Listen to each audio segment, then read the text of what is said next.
JCF Jazeni kumangoma ndiri chef Dan Killer Boss Josie Heutake nzamba nema pitbuzi kuna chichozi kabebe wako kakataka kakatopinda pinda kabebe wakapirira pawali bebe akatukana na ati waizi satombo wenyeperwa pana bebe Saka love is for tunde vaviri chete vamwe vese ndoda muzvikete aikona kuzouya netunyaya kunana tete mushamusa wanze marara unge mapete saka love is for tunde vaviri chete vamwe vese ndoda muzvikete aikona kuzouya netunyaya kunana tete mushamusa wanze marara unge mapete saka love is for tunde nyuka mutori meka kana kakupohwa tuminedza nokutsvaka kuti sori mudiwa paya ndanga ndatotadza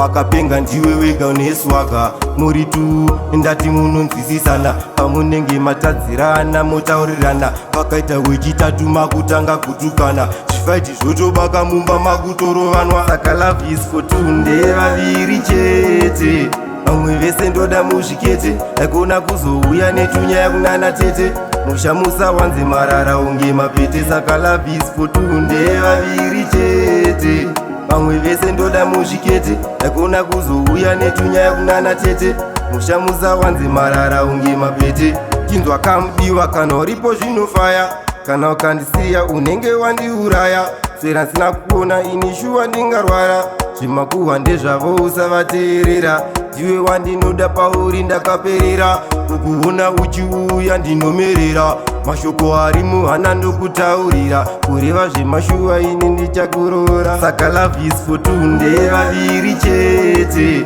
vamwe vese ndoda muzvikete aikona kuzouya netunyaya kunana tete mushamusa wanze marara unge mapete saka love is for tunde vaviri chete vamwe vese ndoda muzvikete aikona kuzouya netunyaya kunana tete mushamusa wanze marara unge mapete